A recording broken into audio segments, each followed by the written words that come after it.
మకరం వారికి గనక చూసుకున్నట్లయితే రాశినాథుడు 3లో ఉన్నాడు. 3లో ఉండడం మంచిదే. పాపగ్రహం పాప ఫలితాలు ఇచ్చేటువంటి గ్రహాలంటే శని, కుజ, రవి లాంటి గ్రహాలు 3లో ఉండడం మంచిదే. పరాక్రమాన్ని, ధైర్యాన్ని మనకి ఒక డేరింగ్ స్టెప్ తీసుకోవడానికి అవి ఫలిస్తాయి. ఇక 2లో బుధుడు, రాహు ఉంటే ఆ యొక్క బుధుడు మనకి 11వ తేదీ నుంచి 3లోకి వెళ్ళిపోతున్నాడు. మరియు అదేవిధంగా 6లో గురువు, అష్టమంలో కేతువు, ఈ యొక్క చంద్రుడు భాగ్యస్థానం నుంచి 3వ స్థానం వరకు సంచరిస్తాడు ఈ యొక్క పక్షంలో. మరి వీటి మూలంగా కలిగే ఫలితాలు ఏమిటి? ఏ దేవత ఆరాధన చేసుకోవాలి? ఇటువంటి విషయాల పట్ల మీరు జాగ్రత్తగా ఉండాలి అనేటువంటి అంశాలు చెప్తుంది నేనైనప్పటికీ చెప్పిస్తుంది సాక్షాత్ లలిత అమ్మవారిగా భావిస్తూ ఆ లలితాంబిక అమ్మవారి యొక్క అనుగ్రహం మీకు పరిపూర్ణంగా కలగాలని మనస్ఫూర్తిగా కోరుకుంటూ ప్రధానంగా ఇక్కడ గమనించినట్లయితే మీకు ధనస్థానంలో ఎప్పుడైతే రాహువు బుధుడు ఉన్నారో ఆన్లైన్ రిలేటెడ్ సంబంధంగా చేసే వ్యాపారాలు అలానే ఆన్లైన్ అంటే బెట్టింగ్స్ ఇవి కాదు నేను చెప్పేది బాగా అర్థం చేసుకోండి. క్రెడిట్ బెట్టింగ్లు ప్యాకెట్లు ఇవి కాదు. ఆన్లైన్లో మీరు ఏదైనా ఒక ప్రోడక్ట్ ఏదైనా ఒక సర్వీస్ చేస్తున్నప్పుడు దాని మూలంగా కొంత ధనపరంగా 10వ తేదీ వరకు మంచి అనుకూలత ఉంది. ఇక 11వ తేదీ నుంచి ఎప్పుడైతే 3లోకి బుధుడు వెళ్తున్నాడో ఇక్కడ మీరు కమ్యూనికేషన్ విషయంలో కొంత జాగ్రత్తగా ఉండాలి. అది మీ ఫోన్ అనుకోండి, ఫోన్లో ఉండేటువంటి కొన్ని ఇబ్బందుల వల్ల ఫోన్ ఇబ్బంది పడ్డాం అనుకోండి, లేనట్లయితే అన్నదమ్ములతోనో అక్క చెల్లెలతోనో లేకపోతే ఇంకెవరితోనో మాట్లాడేటప్పుడు, మెయిల్ చేసేటప్పుడు, వాట్సాప్ చేసేటప్పుడు అది కొంత చూసుకొని జాగ్రత్తగా మీరు కమ్యూనికేట్ చేయండి. అలాగే మరొక్క విషయం ఏంటి అని చెప్పి చూసుకున్నట్లయితే ఇక్కడ ఈ ధైర్య సాహసాలను పెంచుతుంది అనుకున్నాం పాపగ్రహాల 3లో. అది ఒక రకంగా చెప్పాలంటే పాజిటివ్ కోణంలో చూస్తే అది చాలా మంచిది. అయితే ఇక్కడ ఈ 3లో అధిక గ్రహాలు ఉన్నప్పుడు ఏదైనా ఒక ప్రాపర్టీ అమ్మడానికి కూడా మీకు అనుకూలత ఉన్నట్టు అర్థం చేసుకోవాలి. 3లో పాపగ్రహాలు మంచిదే, కానీ ఒక్కొక్కసారి ఓవర్ అగ్రెసివ్నెస్ వల్ల మనం కొన్ని సంబంధాలు పాడు చేసుకుంటాం. కాబట్టి ముఖ్యంగా మీ యొక్క రిలేషన్స్ ఏమైనా మీరు ఓవర్ అగ్రెసివ్తోని అప్పటికప్పుడు ఏదో ఆవేశంలో ఒక మాట అనేస్తున్నామా అలా అనడం ద్వారా మీరు ఇబ్బంది పడతారనే విషయాన్ని మీరు గుర్తెరగాలి. ఇక 4వ స్థానంలో శుక్రుడు ఉన్నందుకు మీ యొక్క జీవిత భాగస్వామి కూడా ఏదైనా సంపాదించుకోవడానికి మరియు అదేవిధంగా అంటే తనకు కూడా ఏదైనా జాబ్ రావడానికి, అది స్త్రీ కావచ్చు పురుషుడు కావచ్చు, మీరు ఏదైనా ఒక ప్రాపర్టీ అమ్మి మళ్ళీ తీసుకోవడానికి అనుకూలంగా ఉంది గుర్తుపెట్టుకోండి. సంతానం విదేశాలకు పంపించడానికి అనుకూలంగా ఉంది. కాబట్టి సంతానంతో తెలియించిన ఘర్షణ వాతావరణం చూపిస్తుంది. శుక్రుడు కుజరాశుల్లో ఉంటూ కుజుడు పాడైనందుకు మరియు గురువులతోని కాస్త 6వ స్థానంలో గురువు ఉన్నందుకు గురువు సమానులు గురువుతోని మీకు ఏదైనా విద్య నేర్పిన వారితో తెలియని ఘర్షణ, తెలియని ఎడబాటు మీకు రానుంది. ఇక పూర్వీకుల ఆస్తుల విషయంలో కొంత జాగ్రత్త వహిస్తూ ఉండాలి. ఉద్యోగరీత్యా ప్రదేశం మార్పు అనేటువంటి చూపిస్తుంది. ఎందుకంటే ఇక్కడ మీరు గమనించినట్లయితే ఈ దశమాధిపతి శుక్రుడు చరరాశిలో ఉన్నాడు. మరియు ఇక్కడ 5, 6, 7 తేదీలు వ్యాపార నిర్ణయాల విషయంలోనే, వివాహ నిర్ణయాల విషయాల్లో కొద్దిగా జాగ్రత్తగా ఉండాలి. అదేవిధంగా మీరు ఎట్టి పరిస్థితుల్లో కూడా జీవిత భాగస్వామికి సంబంధించిన మిత్రులకు కానీ, జీవిత భాగస్వామికి సంబంధించినటువంటి అది స్త్రీ కానివ్వండి పురుషుడు కానివ్వండి, ఆ బంధువర్గంలో ఉండే వారితో ధన విషయాల్లో 13, 14, 15 తేదీలు కాస్త జాగ్రత్తగా ఉండండి. ఇక మీరు నిత్యము చేయవలసినటువంటిది దక్షిణామూర్తి స్తోత్ర పఠనము, కాస్త గోవులకి బెల్లము, గ్రాసము, అరటికాయలు, అదేవిధంగా ఈ యొక్క పదార్థాలని దానంగా ఇవ్వడం అనుకోండి, లేకపోతే గోవులకు తినిపించడం అనుకోండి, ఇవి చేయండి. మరియు మీరు లలితా సహస్రనామాల యొక్క శ్రవణము లేదా పఠనం చేయండి. అందులో ముఖ్యంగా కర్పూర వీటిక ఆమోద సమాకర్ష దిగంతరాయ నమః చేయడం వల్ల మీరు ధైర్యంగాను మాట్లాడతారు, సౌమ్యంగాను మాట్లాడతారు భగవద్గీతలో చెప్పినట్టుగా. అంటే చాలామంది వాళ్ళ లైఫ్లో చాలా ఇబ్బందులు పడుతూ ఉంటారు. ఉద్యోగం రావట్లేదనో, వివాహం అవ్వట్లేదనో, లేకపోతే ధనపరంగా సంపాదన లేదనో, ఆరోగ్యంతోనో ఇలాగ. అయితే అన్నిటికీ కూడా ఏమనుకుంటారంటే ఎల్నాడు శని నడుస్తుంది, అందుకే నాకు ఇలా ఇబ్బంది ఉంది, లేదా సర్పదోషం ఉంది, కాలసర్పదోషం ఉంది, సర్పదోషం కూడా కాదు కాలసర్పదోషం ఉంది, అందుకే నేను ఎందుకు పనికి రాకపోయాను అనుకుంటారు. ఒక విషయం బాగా గుర్తుపెట్టుకోండి, ఎక్కడ కూడా మహర్షులు వాళ్ళు రాసినటువంటి గ్రంథాలలో ఏలినాడు శని వల్లనే నువ్వు పూర్తిగా లైఫ్లో ఎందుకు పనికి రాకుండా పోతావని లేదు. ఏలినాడు శని ప్రభావం ఉంటుంది. ఏంటి లేట్ అవ్వడం, ఎందుకంటే నేను దీని మీద రీసెర్చ్ చేసి మరీ చెప్పాను. చాలా సార్లు కొన్ని సంవత్సరాల నుంచి చెప్తూనే వస్తున్నా.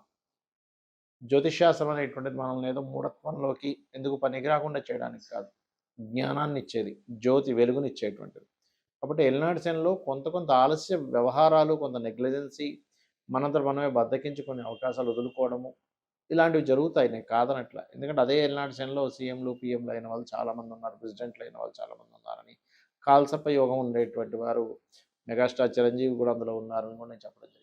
అంటే ఏమిటి ఇక్కడ ఎంతసేపు ఈ కాలసర్ప యోగము, ఎల్నాటి శని అనే కాదు, కాలసర్ప యోగం కాలానికి పనిచేస్తుంది. జన్మజాతకానికి అసలు అప్లై చేయొద్దన్నారు. సరే అంతగా మీకు అదే బాధగా, భయంగా ఉంటే మీరు కాళహస్తికి వెళ్ళండి. లేకపోతే రాహుకేతువుల దగ్గర దీపారాధన చేయండి. లేనట్లయితే దుర్గా, గణపతి ఆరాధన చేసుకుంటే కూడా ఆ యొక్క దోషం మీకు ఒకవేళ ఉందని అనిపించినా అది పూర్తిగా నశించిపోతుంది. మరి ఏమిటండి అంటే మీ పర్సనల్ చార్ట్. ఎదగలేకపోతున్నాము మీరు, లైఫ్‌లో ఏంటోనండి అన్నీ ఇరుక్కుపోయినట్టుగా ఉన్నాయి అనుకున్నప్పుడు మీరు చూడవలసింది ఏమిటి అంటే, మీ యొక్క జన్మజాతకంలో లగ్న ప్రభావం ఎలా ఉందో చూడాలి. అంటే లగ్నాధిపతి ఎక్కడున్నాడు, ఎలా ఉన్నాడు. ఇది పర్ఫెక్ట్‌గా జ్యోతిష్ శాస్త్రంలో చూసే విధానం. అంటే చూడండి కొంతమంది చాలా టాలెంటెడ్ అండి. కానీ ఏంటో స్ట్రక్ అయిపోయింది ఆయన లైఫ్ అంటూ ఉంటాం. అది లగ్న ప్రభావం. ఏమీ రాని వాళ్ళు కూడా బాగా సంపాదిస్తున్నారు. పెద్ద టాలెంట్ లేదు. సాఫ్ట్‌వేర్ రంగాల్లో పెద్దగా ఏమీ లేదు. కానీ ఆఫీస్‌లో బాస్ అతన్నే మెచ్చుకుంటున్నాడు. లేకపోతే ఎటువంటి బిజినెస్ మీద పెద్ద ఇది లేదు. కానీ అతనికే బిజినెస్ బాగా జరుగుతుందని కొంతమంది బాధపడుతూ ఉంటారు. ఎంతో టాలెంట్ ఉంటుంది. ఎంతో నిజాయితీగా పనిచేస్తున్నా సరే ఎందుకో డబ్బులు రావట్లేదని పాపం చాలామంది బాధిస్తూ ఉంటారు. అలాంటప్పుడు మీరు చూడవలసింది ఏమిటంటే మీ ధనాధిపతి ఎవరు? మీరు ఏ వ్యాపారం చేస్తే డబ్బులొస్తాయి? లేదా ఏ ఉద్యోగంలో ఎటువంటి స్కిల్స్ నేర్చుకుంటే డబ్బులొస్తాయి? ఎ ఈ ఇప్పుడు మాత్రమే కేవలం కొంత తాత్కాలికంగా కొంతవరకు ధనం రాకుండా ఉండే ఇవి నడుస్తుంటాయి. అప్పుడు మీరు ఏ దేవతారాధన, ఏ మంత్రాన్ని చేసుకుంటే అందులో ముఖ్యంగా ప్రధానంగా లలితా సహస్రనామాలలో ఓం సంపత్కరీ సమారూఢ సింధుర వ్రజసేవితాయే నమః అనే మంత్రం చేయడం ద్వారా మీకు అమ్మవారి యొక్క ఆ యొక్క నామ జపము మూలంగా పూర్వజన్మల్లో మనం తెలుసో తెలియకో ఏదో కొన్ని కొన్ని తప్పిదాలు చేస్తూ ఉంటాం. అది మానవ సహజం. తెలుసో తెలియకో ఏదో కొన్ని కర్మలు, కొన్ని పాపాలు, కొన్ని పుణ్యాలు కూడా చేస్తూ ఉంటాం తెలుసో తెలియకో. కాబట్టి అలాగ వచ్చినటువంటి కర్మ మనల్ని అడ్డుకుంటున్నప్పుడు అమ్మవారి యొక్క నామాల్లో ఇందాక నేను చెప్పినటువంటి ఆ నామం ఒకటి, రెండవది ఓం ధర్మాధ్యక్ష, ధనాధ్యక్ష, ధనధాన్య వివర్ధిని అని నమః అనే నామం కూడా అద్భుతంగా పనిచేస్తుంది. ఇదే రకంగా మూడో భావం మీరు చేసే ప్రయత్నాలు. నాలుగవ భావం అంటే మీ విద్య, మీ యొక్క మీరున్న వాస్తు, మీరు ఏ డైరెక్షన్‌లో ఉండకూడదో ఆ డైరెక్షన్‌లో వెళ్ళుండి మీ అదృష్టాన్ని దూరం చేసుకొని ఉంటారు. ఇది కూడా తెలీదు చాలామందికి. అన్ని దిశలు మంచివే. భగవంతుడు అన్ని దిశలు మంచివే సృష్టించాడు. ఏ దిశ కూడా చెడ్డది కాదు. కానీ మీకేది పనికొస్తుంది? కొంతమంది చూడండి షుగర్ ఉంటే చక్కెర పనికిరాదు. చక్కెర తినలేదు. తినకూడదు. అలా అని అందరికీ ఇబ్బందా కాదు. అదేవిధంగా కొంతమందికి ఒక సైజు చొక్కానో, ఒక సైజు చెప్పో మీకు కరుస్తుంటుందది. అలా అని చెప్పు దోషం కాదు. మీకు టైట్ అయిపోయింది. ఇంకొక వ్యక్తికి అదే చెప్పు బావుంటుంది కూడా. ఆ రకంగా ఏంటంటే మనకి ఏ డైరెక్షన్ పనిచేస్తుంది. సంతాన అభివృద్ధి పంచమ స్థానంలో ఉంటుంది. మన ఆలోచన విధానం పంచమ స్థానంలో ఉంటుంది. ప్రేమ వ్యవహారాలు కొంతమంది చూడండి ప్రేమ వ్యవహారాల్లోకి వెళ్ళి ఇబ్బంది పడితే మరి కొంతమంది ఆ ప్రేమ మూలంగానే వాళ్ళ లైఫ్‌లో అద్భుతమైన స్టేజ్‌కి వెళ్తారు. ఎందుకంటే ప్రేమించిన వారిని నేను అద్భుతంగా చూసుకోవాలి అనేటువంటి భావనతో. ఫ్రెండ్స్ వల్ల కొంతమంది చెడిపోతే అదే ఫ్రెండ్స్ వల్ల కొంతమందికి అద్భుతంగా కలిసొస్తుంది. అది పంచమ స్థానంలో ఉంటుంది. రుణము, రోగము, శత్రుత్వాలు ఎందుకు ఏర్పడుతున్నాయి? మనం ఎవరికి రుణపడి ఉన్నాం? ఎవరి ద్వారా శత్రుత్వాలు పొందుతున్నాం? దాని నుంచి మనం ఎలా దూరంగా ఉండాలి? ఏ నామాన్ని చేసుకోవాలి? ఆరో స్థానంలో ఉండే గ్రహాలను బట్టి, ఆరో స్థానంలో ఉండే గ్రహాలకు సంబంధించినటువంటి దాన ధర్మాలు, స్థానంలో ఉండే గ్రహాలకు సంబంధించినటువంటి దీపారాధన చేయడం అనేటువంటిది మంచి ఫలితాలు ఇస్తుంది. అదేవిధంగా మనిషి యొక్క లైఫ్‌లో మోస్ట్ ఇంపార్టెంట్ పాయింట్ సప్తమ స్థానము. ఇది వివాహ జీవిత భాగస్వామిని చెప్తుంది. ఎలాంటి వ్యక్తి వస్తారు? మీ కర్మలో ఎవరున్నారు? దాన్ని మీరు యాక్సెప్ట్ చేయాలి.